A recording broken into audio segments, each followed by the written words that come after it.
देख रहे हैं नेटवर्क 33 राजकुमार के साथ। तो चलिए बढ़ते हैं आज की कहानी की ओर। दोस्तों, भले ही लोग भूत और बुरी आत्माओं की कहानियों पर यकीन नहीं करते हैं, लेकिन आए दिन कई ऐसी पैरानॉर्मल एक्टिविटीज होती रहती हैं जिनसे पूरी तरह से इनकार भी नहीं किया जा सकता है। अगर आपको रियल लाइफ में भूतों से सामना करना है तो सीधे कानपुर पहुंच जाइए। दोस्तों, कहा जाता है यहाँ दिन में भूत हंसते हैं और रात में लोगों का शिकार भी करते हैं। उत्तर प्रदेश के कानपुर में कई ऐसी जगहें हैं जहाँ दिन में लोग जाने से भी डरते हैं, और सच्चाई तो यही है कि कानपुर की कुछ जगहों के बारे में जब जिक्र किया जाता है तो अनुभवी लोग भी इस भूतिया चीज़ों को समझ जाते हैं। लेकिन आज की जनरेशन के लोग इन चीज़ों पर यकीन ही नहीं करते और अक्सर विज्ञान को बढ़ावा देते हैं, लेकिन पूर्वजों की बातों को भी पूरी तरह से नज़रअंदाज नहीं किया जा सकता। दोस्तों, मैं हिमाचल प्रदेश का रहने वाला हूँ। लोग मुझे मदन लाल के नाम से पुकारते हैं। मैंने भी कानपुर की एक जगह पर पैरानॉर्मल एक्टिविटी को महसूस किया था, और न केवल पैरानॉर्मल एक्टिविटी को महसूस किया था बल्कि इस पैरानॉर्मल एक्टिविटी से अपनी ज़िंदगी बचाकर भी लौटा था। उस रात की यादें आज भी जब मेरे जहन में आती हैं तो ऐसा लगता है जैसे मैं किसी भूतिया फिल्म में दस्तक दे चुका हूँ। कानपुर का सिविल लाइंस ग्रेवयार्ड में भूतों का डेरा लगता है। यहाँ रात तो छोड़िए, दिन में ही स्थानीय लोग जाने से डरते हैं। उस रात मैं भी अपने कबाड़ खाने की गाड़ी के साथ सबसे पहले ढाबे पर लौटा। ढाबे पर आने के बाद हमने थोड़ा खाना पीना किया और उसके बाद वक्त हो चला था अपने घर जाने का। ऐसे में मैंने अपनी जिगरी यार सुमित को अपने साथ चलने को बोला। वो क्या था कि कानपुर के एक ढाबे पर हम अपनी गाड़ी को रोकते थे और वहाँ से पैदल ही निकल जाया करते थे, लेकिन आज हमें अपने कमरे तक जाते जाते बहुत ही ज़्यादा देरी हो चुकी थी। रात के लगभग 11:30 बज चुके थे और ऊपर से ठंड भी लगातार बढ़ती ही जा रही थी। इसलिए मैं और सुमित खाना पीना करने के बाद पैदल पैदल अपने रूम की तरफ चल पड़े। रास्ते में चलते चलते सुमित ने बोला, भाई तुझे याद है ना, हम दोनों ने 3-4 दिन पहले ये एक भूतिया फिल्म देखी थी। हम दोनों आपस में यूं ही बातें कर रहे थे कि तभी हमें एहसास हुआ कि किसी की परछाई हमारे साथ साथ चल रही है। पहले तो हमें लगा कि शायद ज़्यादा लाइट होने की वजह से रोड के ऊपर हमारी ही ज़्यादा परछाई बन गई है, लेकिन जब हमने उस परछाई पर गौर किया तो हमारी आंखें फटी की फटी रह गई। दरअसल हमने देखा कि उस परछाई की गर्दन ही नहीं थी, बाकी उसका पूरा धड़ तो नज़र आ रहा था, लेकिन उसकी गर्दन कहीं गुम सी गई थी। अब ये सब देखने के बाद एक बार के लिए मैं तो बुरी तरह से सहम गया, लेकिन फिर किसी तरह से मैंने हिम्मत करके अपने दोस्त को उस तरफ देखने का इशारा किया, लेकिन उसे तो वहाँ कुछ ऐसा नज़र ही नहीं आया जो मुझे आया था। फिर जैसे मैंने दोबारा से उस तरफ देखने की भी कोशिश की तो सच में वहाँ पर ऐसा कुछ भी नहीं था। फिर मुझे लगा कि शायद मुझे ही कोई गलत फहमी हुई है। हम दोनों यूं ही इस बात को नज़रअंदाज करके आगे बढ़ते गए और थोड़ी देर के बाद हम दोनों ठीक उसी जगह पर पहुंच गए जिसका जिक्र मैं पहले भी कर चुका हूं। दोस्तों, वो एक ऐसा स्थान था जहां पर कदम पटकते हमारे कदमों की आवाज़ एकदम से गूंजनी शुरू हो गई। सिविल लाइंस ग्रेवयार्ड की जगह एकदम सुनसान पड़ी हुई नज़र आ रही थी। वहाँ आसपास किसी इंसान का भटकना तो छोड़ो, कोई जानवर भी नज़र नहीं आ रहा था। ये सब थोड़ा अजीब था, लेकिन फिर मुझे लगा कि आज हम दोनों को कुछ ज़्यादा ही देरी हो गई है। इस वजह से मुसाफिरों का आना जाना बंद हो गया है और इसी के चलते ही यहाँ पर इतना ज़्यादा सन्नाटा पसरा हुआ है। मैंने अपने दोस्त सुमित से भी इसी बात का जिक्र किया, लेकिन फिर उसने कहा, भाई मुझे नहीं लगता कि यहाँ पर दिन में भी कोई इंसान आता होगा। देखना कितनी सुनसान जगह है और यहाँ पर कितनी सारी हड्डियाँ बिखरी हुई पड़ी हैं। जैसे उसने हड्डियों का नाम लिया तो मेरी नज़र वहाँ आसपास पड़ी जगह पर घूमी। जैसे मैंने आसपास के क्षेत्र में देखने की कोशिश की तो वहाँ का नज़ारा सच में एक नॉर्मल इंसान को डरा देने वाला जैसा था। वहाँ चारों ओर सिर्फ और सिर्फ हड्डियाँ बिखरी हुई थी और अजीब सी एक बदबू आ रही थी। ऐसा प्रतीत हो रहा था कि यहाँ पर किसी ने मरे हुए जानवर को फेंक दिया हो। मेरा दोस्त सुमित भी इस बदबू को सह नहीं पा रहा था, लेकिन हम दोनों किसी तरह से उस रास्ते को पार करते हुए आगे बढ़ने लगे। फिर इसी बीच मुझे रास्ते के बगल में एक कंटेनर पड़ा हुआ दिखाई दिया। उस कंटेनर को देखते ही मेरे कदम एकदम से रुक गए, क्योंकि मुझे उस कंटेनर के बिल्कुल बगल में 2 पाँव नजर आ रहे थे। उन सफ़ेद सफ़ेद पैरों को देखने के बाद मेरी तो जैसे हवाएं निकल गई थी। डर के मारे मैं कुछ बोल भी नहीं पा रहा था। जैसे ही सुमित ने भी उस तरफ देखा तो उसका भी हाल बेहाल हो गया। हम दोनों उसको देखकर बुरी तरह से डर गए। तभी मैंने सुमित से बोला, भाई चिंता मत कर, लगता है कोई भिखारी वगैरह होगा जो यहाँ पर सोया हुआ है। मैं इतना बोलकर आगे बढ़ा ही था कि अचानक हम दोनों के पीछे से एक जोरदार धमाके की आवाज़ आई। उस आवाज़ ने हमारा ध्यान अपनी ओर खींच लिया और हम जैसे पीछे की ओर देखने लगे तो फिर से हमें वहाँ कोई नज़र ही नहीं आया। इस छोटी सी घटना ने हम दोनों के अंदर बहुत ही हद तक डर पैदा कर दिया था। फिर जब हमारी नज़र फिर से उस कंटेनर की तरफ गई तो हमने देखा कि अब मुझे वहाँ कोई भी दिखाई नहीं दे रहा था। जो 2 सफ़ेद सफ़ेद रंग के पैर नज़र आ रहे थे अब वो भी कहीं गायब हो गए थे। मुझे और सुमित हम दोनों को ये चीज़ बड़ी ही अजीब लगी। एक तरफ मेरा दोस्त सुमित भी घबराया हुआ था तो दूसरी तरफ डर के मारे मेरी भी हालत ख़राब हो रही थी। फिर मैंने सुमित से बोला, भाई मुझे ये जगह बिल्कुल भी सही नहीं लग रही है, हमें यहाँ से तुरंत ही निकलना होगा। इतना कहने के बाद हम दोनों ने तेज़ी से अपने कदम बढ़ाने शुरू कर दिए। अभी हम दोनों आगे ही बढ़ रहे थे कि फिर से मुझे एहसास हुआ कि कोई हमारा पीछा कर रहा है। ऐसा लग रहा था कि बार बार हमें कोई अपने आसपास होने का एहसास करवाना चाहता है। 1 से 2 बार मैंने और सुमित ने अपने पीछे घूमकर देखने की कोशिश भी की, लेकिन हमें वहाँ पर कोई नज़र ही नहीं आता। अब हम दोनों एक खंबे के पास पहुँच गए थे, पर ना जाने कैसे उस खंबे के अंदर अचानक अजीबोगरीब हरकतें होने लगी। अब तक वहाँ का माहौल जो एकदम शांत पड़ा था अब वो एकदम से हलचल करने लगा। खंबे के ऊपर लगे हुए तारों में अचानक ही हल्की हल्की आग से उठने लगी और थोड़ी बहुत स्पायरिंग भी होने के बाद एक तार एकदम से टूट गई। उस तार के टूटते मेरे और सुमित के अंदर भगदड़ सी मच गई।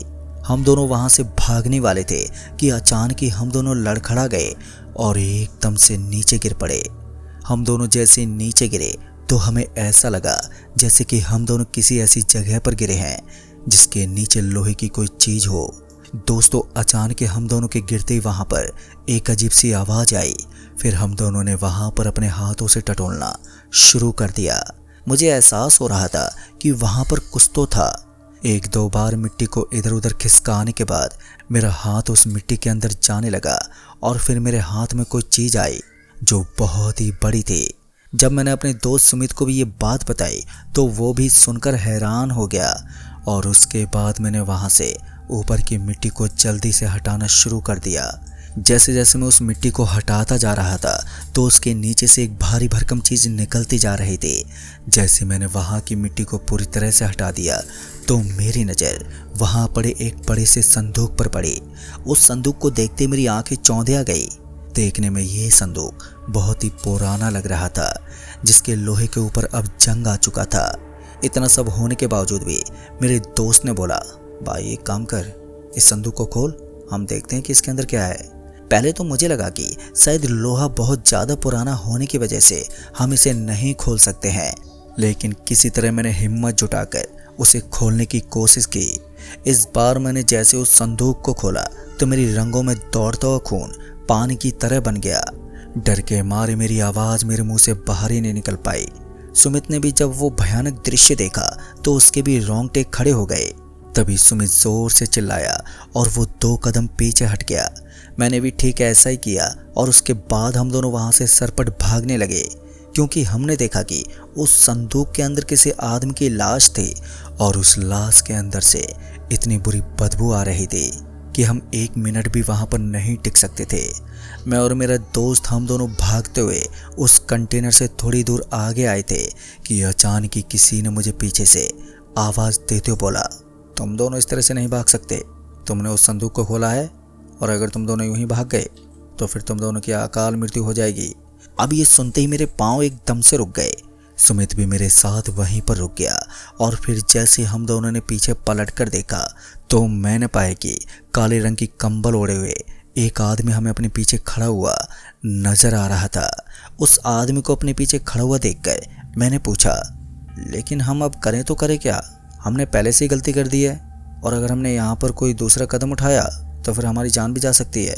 हमारी बातें सुनने के बाद उस आदमी ने बोला, तुम दोनों को चिंता करने की कोई ज़रूरत नहीं है, तुम्हें बस उस आदमी की लाश को जलाना होगा।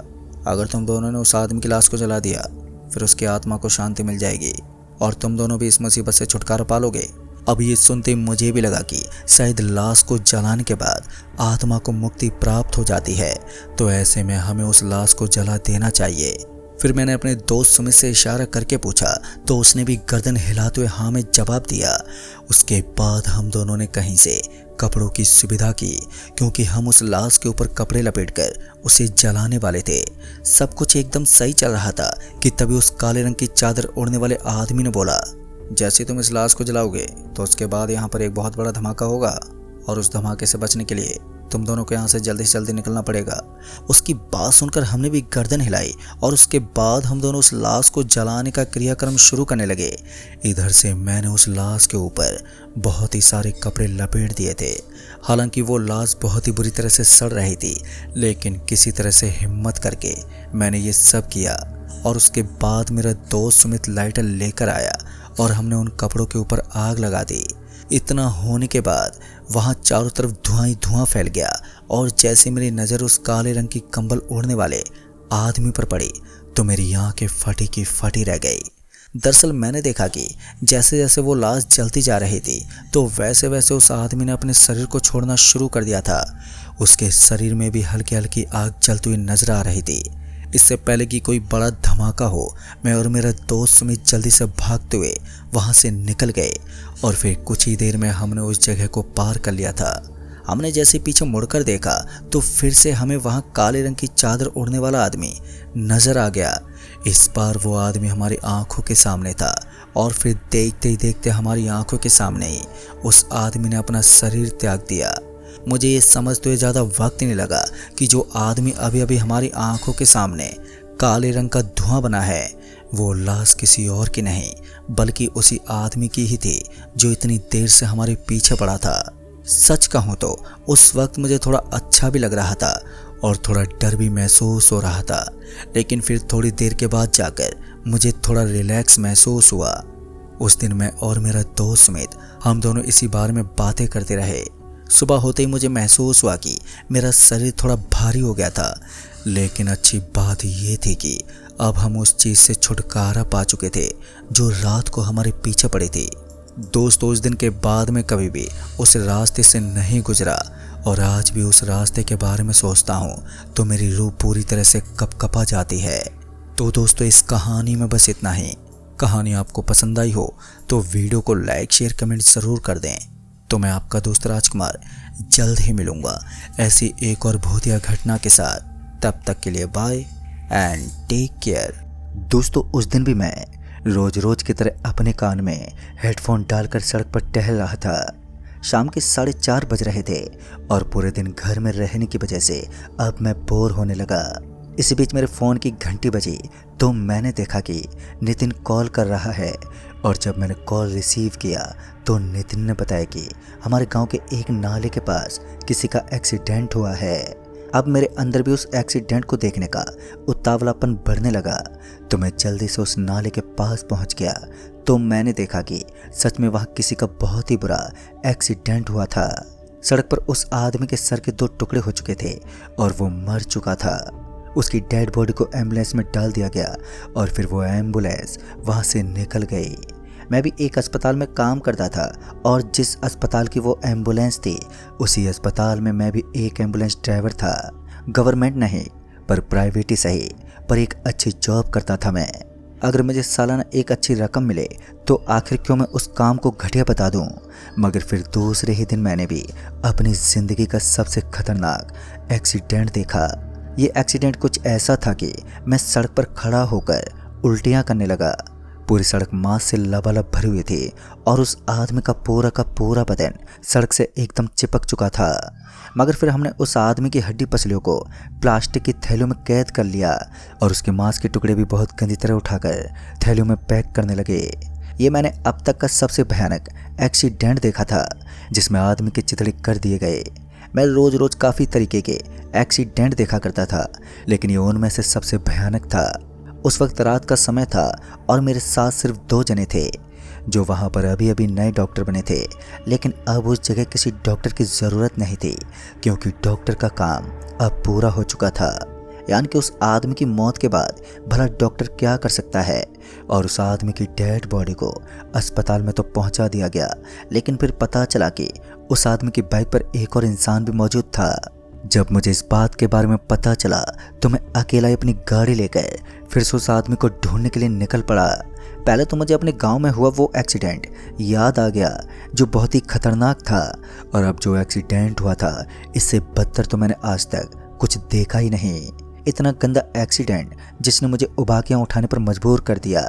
उस वक्त तक किसी तरह मैंने अपने आप को खामोश किया और अभी आगे बढ़ ही रहा था कि अचानक ही गाड़ी में लगी फ़ोन बजने लगी।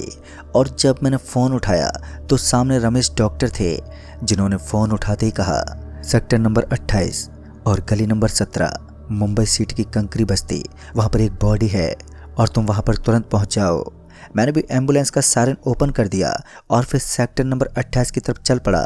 जैसा कि रमेश डॉक्टर ने बताया था, महाराज सूरजमल गेट के नीचे एक डेड बॉडी पड़ी थी। जब मैंने मैप पर लगाया तो पता चला कि यहाँ से करीब 13 किलोमीटर आगे बता रहा है।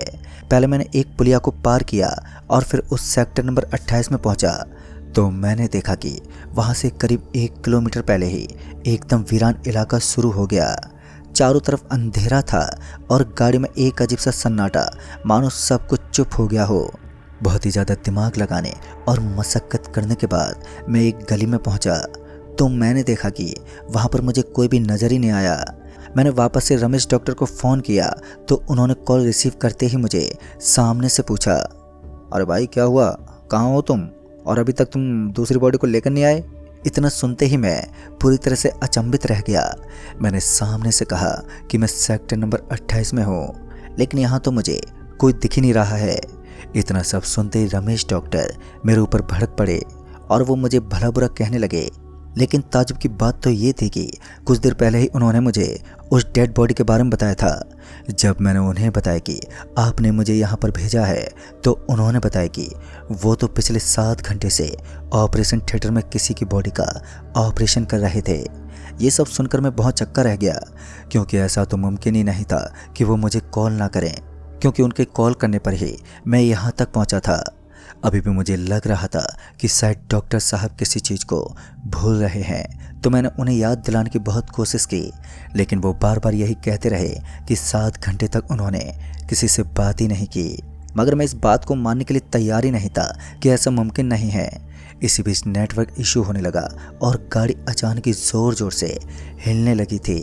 ऐसा लग रहा था मानो अचानक ही गाड़ी के अंदर किसी ने दस्तक दी है। फिर गाड़ी का दरवाज़ा एकदम से खुल गया, लेकिन पीछे वाले दरवाजे की चाबी तो मेरे ही पास थी। फिर वो कैसे खुला? जब मैं पीछे पलटा तो मैंने देखा कि कुछ आदमी लोग एक जने की लाश को गाड़ी के अंदर डाल रहे थे। वो 2 जने थे जिन्होंने एक लाश को गाड़ी में डाला था, और उनमें से एक बंदा भागता हुआ मेरे सामने आया और गाड़ी का दरवाज़ा खोलने का मुझे इशारा किया। तो मैंने भी गाड़ी का दरवाज़ा खोला तो वो गाड़ी में बैठ गया और बोला कि जल्दी चलो वरना इसकी मौत हो जाएगी। उन लोगों की ये करतूत मुझे बिल्कुल भी पसंद नहीं आई। तभी मैं उन पर भड़कते बोला कि तुम लोग कौन हो और इस तरह गाड़ी में कैसे चढ़े। अभी मैंने इतना कहा ही था कि मुझे पीछे से एक बहुत जोर का धक्का लगा और मैं सामने वाले कांच से टकरा गया। मैं भी थोड़ा गुस्से से पीछे पलटा तो मैंने देखा कि जिसने मुझे धक्का मारा था वो अब नॉर्मल इंसान नहीं रहा, बल्कि उसके हाथ काले काले हो गए थे और उन पर थोड़े थोड़े बाल आने लगे और उसके मुंह का आकार अब बढ़ने लगा था। कहीं ना कहीं ये पूरे तरीके से पक्का हो चुका था कि सामने नजर आने वाला ये इंसान कोई इंसान नहीं है, बल्कि एक राक्षस ही है, और इन्होंने मुझे अपने छल में फंसाकर यहाँ पर बुलाया था। मेरे सामने लगे टेलीफोन पर भी कॉल आना बंद हो गया था। पूरा का पूरा नेटवर्क गायब हो गया था और ये सब कारनामा इन्हीं काली शक्तियों का था, वरना अब तक मैं अपना पूरा काम कर चुका होता और अब मैं उनके सामने अपने घुटने टेक चुका था। मुझे मालूम था कि अगर मैंने कुछ भी करने की कोशिश की तो ये दोनों प्रेत मुझे मार देंगे। तभी उन्होंने मुझे कब्रिस्तान की तरफ चलने को कहा और मैंने भी उनके बताए अनुसार गाड़ी मोड़ ली और कब्रिस्तान की तरफ चल पड़ा। मैं वहाँ के कब्रिस्तान को बहुत अच्छे से तो नहीं जानता था, लेकिन मैं काफ़ी बार उसके आसपास से गुजरता रहता था, तो ऐसे में उस कब्रिस्तान का ठिकाना मुझे अच्छे से याद था और धीरे धीरे मैं गाड़ी को आगे बढ़ाने लगा। गाड़ी धीरे धीरे आगे बढ़ी रही थी कि तभी मेरे पीछे से घुर्राने की आवाज़ आई, मानो कि कोई कुत्ता बड़ी धीमी आवाज़ में घुर्रा रहा हो। तभी मैंने साइड मिरर में पीछे की ओर देखा तो एक ही पल में मेरे रोंगटे खड़े हो गए और मेरी सांसें एकदम से ऊपर नीचे होने लगी।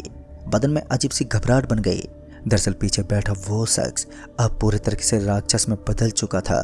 उसके मुंह के 2 नुकीले दांत बाहर निकल गए थे, यानी कि अब वो पक्का था कि वो एक राक्षस ही था और पता नहीं अब आगे क्या होने वाला था। अब मैं यही सब सोच ही रहा था कि आखिर मैं करूं तो करूं क्या। समय को ज़्यादा बर्बाद ना करते हुए मैंने भी गाड़ी को कब्रिस्तान के दरवाजे के पास उतार दिया और उसके बाद दरवाज़ा खोलकर मैं नीचे उतरा। अभी तक तो किसी ने मुझे नीचे उतरने से नहीं रोका और फिर मैं चुपचाप सड़क पर चढ़ गया।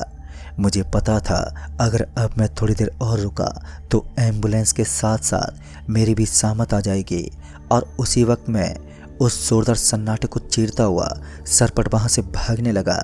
और तेज गति से भागते हुए कुछ देर के बाद मुझे लगा कि शायद अब मुझे जिंदा बचने से कोई नहीं रोक सकता और फिर मैं उस कब्रिस्तान से बहुत ही आगे निकल गया। कब्रिस्तान से जिंदा बचकर निकलने के बाद मेरे दिल को बहुत सुकून मिला और तभी मुझे एक बस नजर आई जो सड़क के बगल में खड़ी थी। ऐसा लग रहा था मानो वो मेरा ही इंतजार कर रही है और उस बस को देखते ही मैं जल्दी से भागा और अब तो मैं पक्का हो चुका था कि हाँ मेरा कोई कुछ नहीं बिगाड़ सकता। उसके बाद मैं उस बस के खुले हुए दरवाजे से बस के अंदर पहुंच गया। जब मैंने एक नज़र बस में मारी तो मैंने देखा कि बस में काफ़ी सारे मुसाफिर लोग बैठे थे और उन सभी की चर्चा मेरे बारे में ही हो रही थी। लगातार सब मुझे ही घूरे जा रहे थे। मुझे नहीं मालूम कि वो कौन सी सीट थी, लेकिन मैं चुपचाप खामोश होकर उस सीट पर बैठ गया और उस सीट के ऊपर मेरे अलावा कोई भी नहीं था। मैं बहुत ही ज़्यादा खामोशी के साथ चुपचाप बैठा ही था कि बस अचानक से खुल गई और तभी मैं बस के ड्राइवर के पास पहुंच गया। ड्राइवर से मैं पूछने लगा कि आखिर ये बस कहाँ तक जाएगी, तो ड्राइवर का जवाब सुनकर मैं तो हक्का बक्का रह गया। ड्राइवर ने बड़ी ही बेतुकी आवाज़ में कहा कि बस शमशान घाट तक जाएगी और मेरे मुंह पर उसने एक समय के लिए ताला सा लगा दिया था। लेकिन अब आगे क्या होने वाला था मैं तो इन सब से अनजान था। तभी मैं चुपचाप होकर सीट पर बैठ गया और अब कुछ न बोलने की हालत में था मैं। बस में बैठे सारे मुसाफिर लोग पता नहीं क्यों लेकिन बड़े ही अजीब से थे। सभी ने अपनी मुंडी नीचे की तरफ झुका रखी थी और ऐसा लग रहा था मानो उन सभी को सामने देखने की कोई लालसा ही नहीं है। मैं अकेला ही था जो उस बस में मुंह फाड़ रहा था और उस बस में बैठे बैठे ही मेरे रोंगटे खड़े होने लगे। एक अजीब सा एहसास हो रहा था मानो अब कुछ होगा जिससे मैं रूबरू नहीं हूँ। धीरे धीरे पता नहीं क्यों लेकिन मेरी आंख लगनी शुरू हो गई और इतनी घनी रात को चेहरे पर नींद आना कोई बड़ी बात नहीं थी, लेकिन मेरे लिए बहुत ही बड़ी बात थी क्योंकि अक्सर रात में सफ़र करते वक्त भी नींद मुझे कभी सताती नहीं थी और आज से पहले मेरे साथ ऐसा कभी नहीं हुआ कि सफ़र के दौरान मेरी आंख लग जाए। फिर मैंने इन सब बातों को एक बार फिर नज़रअंदाज कर दिया और अपनी आंखें बंद करके चुपचाप सीट पर आराम करने लगा। बस उस काली घनी रात को चीरते हुए सपाट पड़ी सड़क पर अपनी हेडलाइट के साथ किसी रेंगते हुए सांप की तरह चल रही थी और मैं बस में बैठा बैठा अब बोर हो रहा था। तभी मैं बस से उठा और दरवाजे के पास पहुंच गया और जैसे ही मैं दरवाजे के पास गया था कि ड्राइवर ने बड़ी अजीब सी आवाज़ में कहा, अंदर बैठ जाओ, बाहर तुम्हारी मौत तुम्हारा इंतजार कर रही होगी। इन सब बातों से मेरा गुस्सा अब 7वें आसमान पर चढ़ गया और इस बार गुस्से में मैंने ड्राइवर पर हमला कर दिया, यानी कि मैंने ड्राइवर का शर्ट पकड़ लिया और फिर उस ड्राइवर ने मुझे पीछे पलटकर अचानक से अपने हाथ के लंबे लंबे और डरावने नाखून मेरे पेट के अंदर गड़ा दिए और उसके बाद मैं उस बस की बीच वाली जगह में गिरा तो मैंने उन सभी मुसाफिरों का चेहरा देखा तो वो सभी मुसाफिर किसी राक्षस की तरह नजर आ रहे थे। उस रेंगती हुई बस में अचानक ही एक लोहे का सरिया मेरे पेट में घुस गया और मैं जोर जोर से चिल्लाने लगा। तभी एकदम से मेरी आंख खुल गई तो मैं उस बस की साइड विंडो वाली सीट पर बैठा हुआ था। बस अभी भी आगे बढ़ रही थी और मैं एक बहुत ही भयानक सपने से अब उभर कर बाहर निकला था। पूरे माथे पर पसीना पसीना छाया हुआ था और फिर तभी मैंने बाहर की तरफ झांका तो मैंने देखा कि एक अलग सा स्थान था जहां पर चारों तरफ से खाद्यान्न नजर आ रही थी और फिर बस एक जगह पर रुकी तो मैंने सोचा कि बाहर उतरकर देख लेता हूं और उसके बाद मैं जैसी बस से नीचे उतर गया तो मैंने देखा कि यहाँ की मिट्टी भी बहुत अलग थी और ऊपर आसमान में एकदम लाल लाल रंग का कुछ नजर आ रहा था। थोड़ी देर के बाद जब मेरी नज़र उस बस के ड्राइवर पर गई तो मेरे पांव तले ज़मीन खिसक गई। दरअसल उस बस ड्राइवर के मुंह पर सिर्फ एक कंकाल दिख रहा था और उसका आधा खोपड़ा पूरी तरह से गायब था। कहीं ना कहीं मुझे समझते ज़्यादा देर नहीं लगी कि ये एक भूतों की दुनिया है और अब इस बस में बैठना मौत को दावत देने जैसा होगा और अब बस में बैठना मेरे लिए एक सांप के मुंह में हाथ डालने जैसा था। ऐसे में मैंने जो पीछे की तरफ कच्ची सड़क नजर आ रही थी तो उसी पर पैदल पैदल भागना शुरू कर दिया और तब तक नहीं रुका जब तक कि मुझे कोई तेज़ रोशनी नज़र नहीं आती। और फिर कुछ देर के बाद मेरी नज़र एक रेलवे ट्रैक पर गई तो वहाँ कुछ मुसाफिर लोग मुझे घूमते हुए नजर आ रहे थे। एक दूसरी दुनिया में रेलवे स्टेशन को देखकर मैं थोड़ा हैरान था, लेकिन फिर मुझे लगा कि शायद ज़िंदगी बचाने का ये मेरा आखिरी रास्ता होगा और यही सब सोचकर मैं उस रेलवे स्टेशन पर पहुंच गया। और उसके बाद जैसे ही मैं उस रेलवे स्टेशन पर पहुंचा तो मैंने देखा कि उस स्टेशन पर पहले से ही लोगों की भीड़ लगी हुई थी और लोग आपस में बिना बोले इधर उधर टहल रहे थे। मैं उस स्टेशन पर मौजूद एक दुकानदार के पास पहुंच गया जो काला कंबल ओढ़कर सामान बेच रहा था। जैसे मैं उसके पास पहुंचा तो पहले तो उसने मुझसे कोई बात ही नहीं की, लेकिन बाद में जैसे उसने मुझे रोता हुआ देखा तो हल्की सी आवाज़ में बोला, वैसे तो इस दुनिया से बचकर निकलना आसान नहीं है, लेकिन तुम एक कोशिश कर सकते हो। यहाँ पर तुम्हें जो लोग नज़र आ रहे हैं वो सभी मुर्दे हैं और उन्हें पता चला कि तुम एक इंसान हो तो वो तुम्हें कच्चा चबा जाएंगे। यानी कि इस बस्ती में जिस स्थान पर मैं खड़ा था वो एक दूसरी दुनिया थी और ये रेलवे स्टेशन दूसरी दुनिया का एक बेहद ही भयानक रेलवे स्टेशन था जहाँ सिर्फ भूत घूमते हैं। फिर मुझे पता चला कि यहाँ से एक आखिरी ट्रेन गुजरती है जो हमारी दुनिया में जाती है। वो रात के 1:30 बजे इस स्टेशन पर पहुँच जाएगी और अगर मैं फुर्सत से उस ट्रेन में बैठ भी गया तो भी मेरी ज़िंदगी बच पाना बहुत ही ज़्यादा मुश्किल होगा। हालांकि वो एक ऐसा साधन है जो मुझे अपनी दुनिया तक छोड़ देगा और उस आदमी के मुताबिक उस ट्रेन का डिब्बा नंबर 21 मेरी ज़िंदगी बचाने के लिए एक उत्तम रास्ता है। फिर मैंने ऐसा ही किया। उस आदमी के बताए अनुसार ठीक रात के 1:30 बजे का इंतज़ार करने लगा।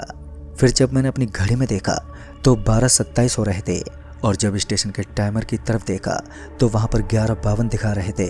यानी कि हमारी दुनिया से यहाँ की घड़ी भी थोड़ी पीछे चल रही थी।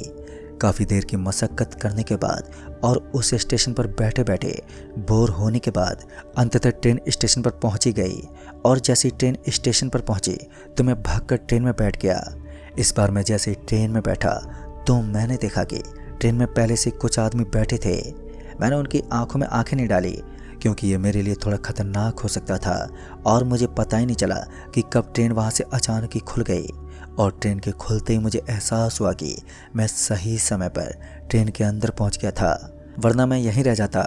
फिर कुछ देर के बाद ट्रेन से टकराने वाली हवा का वेग खिड़की से होता हुआ ट्रेन के अंदर पहुंचने लगा तो मेरे बगल में बैठा एक आदमी जिसने काला कंबल ओढ़ रखा था तो उसकी वो कंबल उसके शरीर से एकदम से हटने लगी और उसके बाद जैसे ही मैंने उसके पैरों की तरफ देखा तो डर के मारे मेरे हाथ पैर फूलने लगे।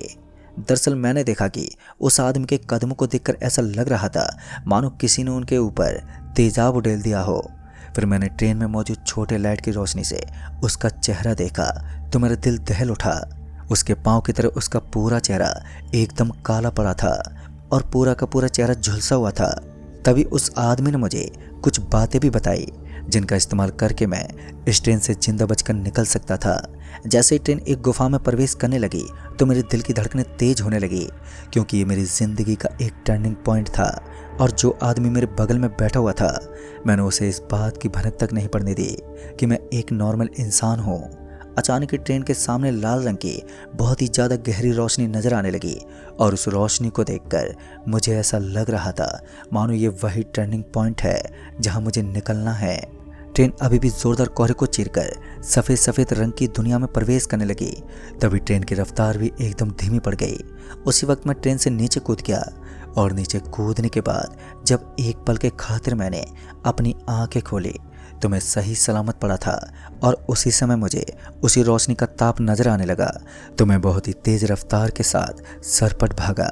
अब मेरे कलेजे तक सांस फूल चुकी थी। बहुत ही ज़्यादा तेज गति से भागने के कारण मेरे पेट में दर्द होने लगा, लेकिन फिर पता नहीं कैसे लेकिन मुझे ऐसा लगा कि मैं पानी में कूद गया हूँ। और बहुत ही ज़्यादा मशक्क़त करने के बाद मेरी आँख भी बंद हो गई और उसके बाद जैसे ही मैंने अपनी आँख खोली तो मैंने देखा कि मैं उस कब्रिस्तान के बिल्कुल सामने पड़ा था। वो मेरा आखिरी दिन था और उसके बाद मैंने एम्बुलेंस ड्राइविंग करना भी बंद कर दिया। जब मैंने इस बात की छानबीन की तो मुझे कोई पता नहीं चल पाया कि आखिर वो बस क्या थी और वो दूसरी दुनिया कहाँ से शुरू होती है, क्योंकि उस दिन के बाद ना ही तो मैंने किसी अस्पताल के दरवाजे को देखा और ना ही किसी एम्बुलेंस को चलाने की कोशिश की। वो एक ऐसी रात थी जो दहशत की पूरी दुनिया साबित हुई और मैं उसे आज तक नहीं भूल सका हूँ। तो दोस्तों, इस कहानी में बस इतना ही। कहानी आपको पसंद आई हो तो वीडियो को लाइक शेयर जरूर कर दें और साथ ही हमें नीचे कमेंट बॉक्स में जरूर बताएं। तो मैं आपका दोस्त राजकुमार जल्द ही मिलूंगा ऐसी एक और नई कहानी के साथ। तब तक के लिए बाय एंड टेक केयर।